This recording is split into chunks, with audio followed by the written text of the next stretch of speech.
ইসলামী bank news top 10। নির্বাচনের মাধ্যমে নতুন বাংলাদেশের যাত্রা শুরু হবে বলে মনে করেন প্রধান উপদেষ্টা ডক্টর মোহাম্মদ ইউনূস। জুলাই অভ্যুত্থান ও চলমান রাষ্ট্র সংস্কারে সেনাবাহিনী জনগণের পাশে দাঁড়িয়ে আস্থার প্রতি সম্মান জানিয়ে যাচ্ছে।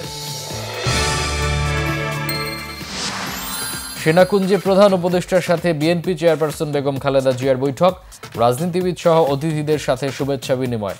বেগম জিয়াকে বিদায় জানালেন তিন বাহিনী প্রধান।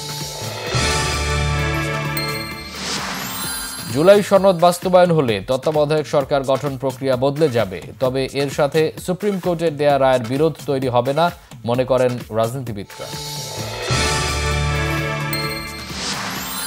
ঢাকা সহ দেশের বিভিন্ন জায়গায় ভয়াবহ ভূমিকম্প। গতকাল সকাল 10:38 ভূমিকম্পে কেঁপে ওঠে বাংলাদেশ। উৎপত্তিস্থল নরসিংদী সহ বংশাল ও নারায়ণগঞ্জে নিহত 10 জন। ভূমিকম্পে নগরবাসীর মাঝে আতঙ্ক। বেশ কিছু ভবন হেলে পড়ার পাশাপাশি ফাটলও দেখা দিয়েছে কিছু কিছু ভবনে।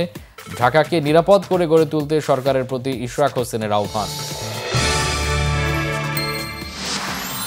বিএনপির স্থায়ী কমিটির সদস্য ডাক্তার এজেড জাহিদ হোসেন বলেছেন, নেতাকর্মীদের ঐক্যবদ্ধ থাকতে হবে যাতে স্বৈরাচারের দোসররা ঢুকে না পড়ে। আগামী নির্বাচনে দুর্নীতিবাজদের লাল কার্ড দেখাবে জনগণ। মিয়া গোলাম পরোয়ারের মন্তব্য। দফায় দফায় বন্যায় চলাচলের অনুপযোগী হয়ে পড়েছে সিলেটের শেওলা জকিগঞ্জ সড়ক। বেড়েছে দুর্ঘটনা। দ্রুত সংস্কারের দাবি ভুক্তভোগীদের। রাশিয়ার সাথে যুদ্ধ থামাতে যুক্তরাষ্ট্রের খসড়া শান্তি প্রস্তাবে রাজি হয়েছেন ইউক্রেনের প্রেসিডেন্ট ভলোদিমির জেলেনস্কি। তবে ক্রেমলিন দাবি করেছে শান্তি প্রস্তাবের অগ্রগতির বিষয়ে কিছুই জানেন না মস্কো। টানা বৃষ্টি ও বন্যায় ভিয়েতনামের মধ্যাঞ্চলে চলতি সপ্তাহে 41 জনের মৃত্যু হয়েছে। এখনও নিখোঁজ রয়েছেন 9 জন। তাদের উদ্ধারে অভিযান চলছে। সুপার ওভারের নাটকীয় ম্যাচে ভারতকে হারিয়ে এশিয়ান রাইজিং স্টার্স ক্রিকেট টুর্নামেন্টের ফাইনালে বাংলাদেশ। সুপার ওভারে কোনো রান করতে পারেনি ভারত।